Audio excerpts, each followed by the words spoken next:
Hello everybody, AlzaboHD here. Welcome to a little sneak peek review of one of the more interesting nations that I have played as in Europa Universalis 4. I'm going to be calling this little video the Incan Empire review because this will be sort of a thing that I do when I don't make a let's play of a particular nation and instead opt to make a video at the conclusion of its particular series. So basically, today I'm going to be showing you guys the Inca Empire that I've made. Of course, I do have a Let's Play video that goes over the Incan Sun God Challenge, but because that was a very antiquated, kind of ancient patch, I believe that was like 1.6 or 1.7, I've decided to go ahead and make a new Let's Play, or rather a new attempt at doing this, and I've opted not to make a video series just because my other Sweden kind of Let's Play series is still going, and I recorded that in December, so give you guys a good idea. These Europa Universalis Let's Play series could take a very long time, so I've opted to instead show you guys kind of like my empire. So I'm going to zoom out really quickly. As you guys can see, I own all of Africa, or at least most of Africa, let's be honest here. I don't have Morocco or Tunis, and there is a very small amount of Egyptian territory that belongs to the Ottomans that I do not control. And I also control kind of parts of modern-day Panama, and I believe Belize, Ecuador, all that type of stuff. Of course, all of South America, and the addition of all of the Caribbean as well. So let's go ahead and hit play. As you guys can see, I control all of this territory, and it's an Iron Man, which allowed me to kind of reach the Incan Sun God achievement. If we pop up open our achievements right here, just to show you guys that I'm not a fraud, because I know there are some of you that might think that I am. Let's go down here over here. Where is it? Let's see. It is Sun God, form Inca, westernize, and own all of South America as core provinces. So I did this a little bit while ago. Of course, it's currently March. I did this in February, and I decided to go ahead and make a video about it. So it's going to play, just so I can kind of show you guys exactly what I did. Kind of talk a little bit about strategy, if any of you guys are interested in making your own Incan Sun God achievement run.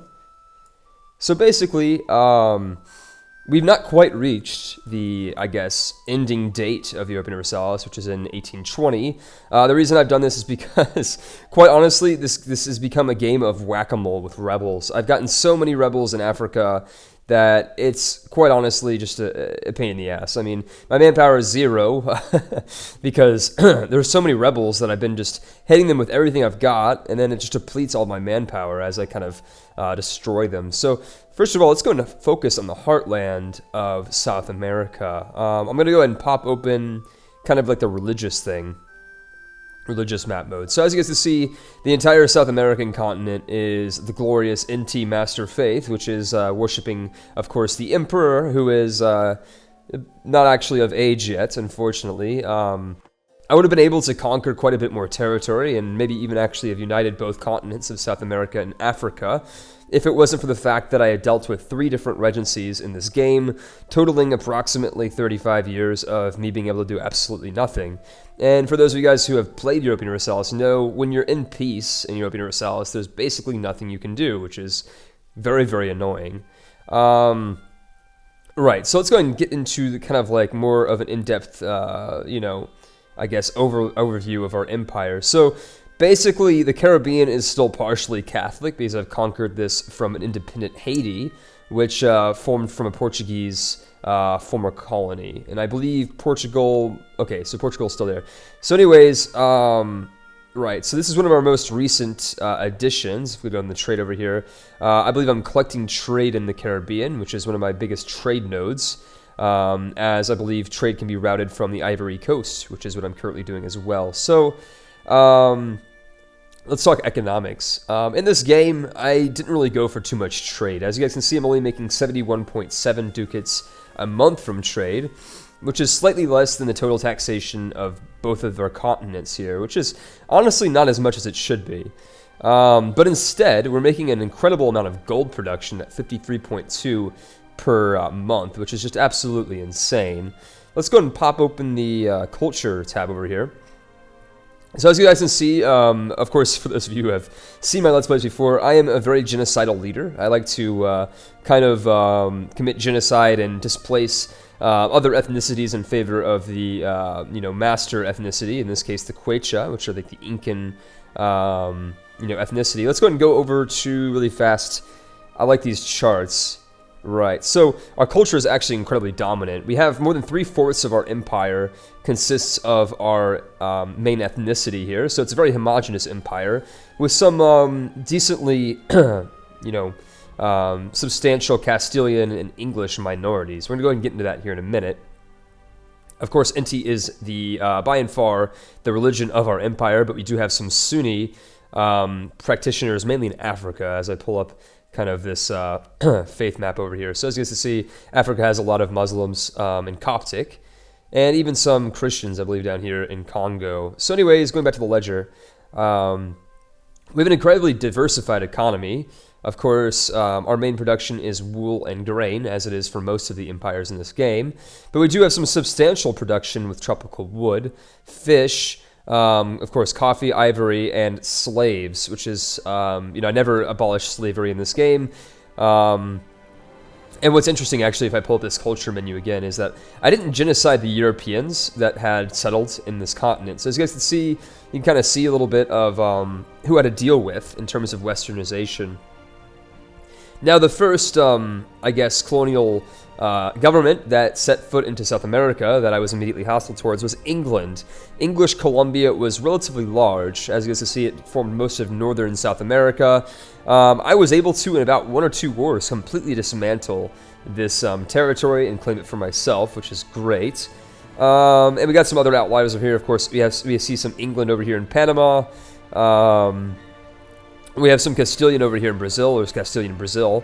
Although I've actually culture converted most of these provinces because I don't like the Castilians as much as I do like the English.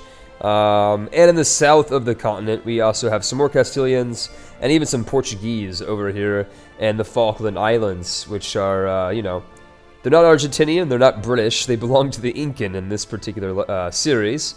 And what else am I going to notice? So another thing that's interesting is that the Livonian Order, which is actually itself very, very large in this game. I'm going to pop it up really quickly. Look at this Livonian Order. Have you guys ever seen a Livonian Order that was this massive? I mean, this Europe is just so incredibly bizarre. I mean, we've got an Aragon that basically ate, Castile and southern France, and Austria that's, mega Austria that basically ate all of France, combined with the Netherlands. We, of course, see Livonian Order, which just took over absolutely everything in modern-day Russia. We see a massive Ming that has basically gobbled its way west. So China has its foothold in, Central Asia, almost into Eastern Europe here. Ottoman Empire, of course, was once very big, but then was destroyed by a coalition of, the Commonwealth, Livonian Order, Ming, all that type of stuff. So they were destroyed. And over here in the East, Korea, of course, a very, very large empire as well. And last but not least, Kodent, which is, I believe, some type of... it was a Siberian tribe council, is relatively large too. So enough of that. Here in North America, we do see a USA that consists of modern-day Canada and hasn't quite, manifest destinated its way across the continent yet. And Mexico is also very, very big. Right, so what else should I add on to what I've already said? So let's go ahead and go over the ideas that I've done for this empire, just to give you guys ideas of what to do if you do this yourself for an Incan achievement run. Of notes, very, very important idea groups are exploration and expansion. You definitely want to get as many colonists up as possible. In fact, I wasn't actually able to colonize all of South America until around 1740 was when I finally, finished settling over here in the, modern day rainforests of Brazil. These provinces are all, tropical. It takes a very long time to settle them. And although it's not necessary for the achievement is actually only, it procs when you are the only person that owns territory in South America. So you don't actually have to colonize all of it, but I did it to make it look better, for my territory. So again, these two ideas are very important. The third idea group I chose was quantity, just because my manpower limit was rather low in South America at the beginning. Of course, economic, don't really have to explain that too much, although I probably would have opted for admin. If I could do this over again, that would of course reduce my coring costs. But because Africa is actually distance overseas. I actually already had quite a bit of a reduction in coring for Africa as well, so that was not a problem. I don't really know why I chose economic. It was a bit stupid. Diplomatic I chose for, I'm guessing, the diplomatic relations. I had a lot of vassals that I had to feed in this game. Of course, quality and quantity were both filled out, and defensive is actually almost filled out as well. So a lot of kind of military ideas. Of course, our Incan traditions give us force limit modifiers and a leader without upkeep, which is great. Going over here to our military, we have a force limit of 445, which I think is the largest I've ever seen in Europa Universalis. It's a very, very large force limit. Of course, I only have 289,000 men, which is, you know, not anywhere near close to the force limit. It's about 55-60% of our force limit. What else can I add? Let's go and go over our allies here. So in the early game, you're not going to be able to have very many allies. I started the game as Cusco, which is over here, right here. You start off, I think, with Cusco, Cuero, and, you know, Abancaya. You start with either 3 or 4 provinces. They're not relatively prosperous, but they're certainly more prosperous than their neighbors. For early game strategy, you basically just slice and dice your way across the Andes. I was able to unite all of the nations that I had, you know, vision on, the Fog of War, by approximately 1490, and that's when you really want to make sure that you can get your exploration ideas up. Of course, if you have El Dorado, you can reform your religion, and one of your first reforms, if you do have it, is to make sure you pick up an extra colonist as well with the expanded Mitma policy.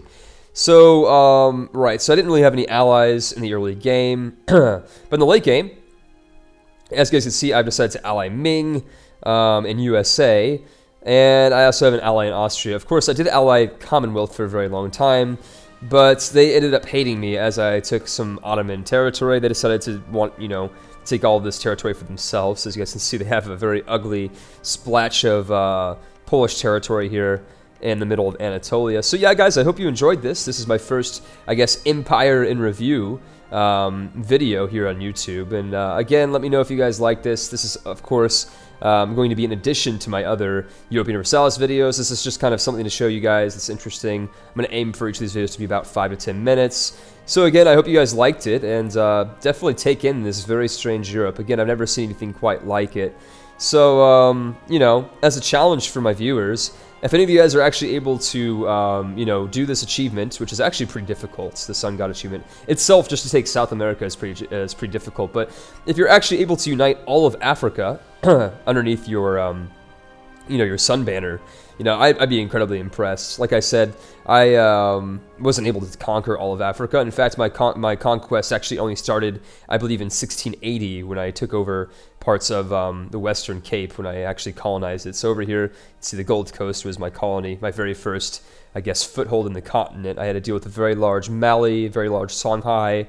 Again, taking out Africa is not very easy, especially when all of these countries are already westernized. Because the longer you wait to conquer Africa, the higher the chances that, you know, these nations have a very high development and high technology. So again, thank you guys for watching. Hope you guys enjoyed, and I'll see you guys in the next video. Take care.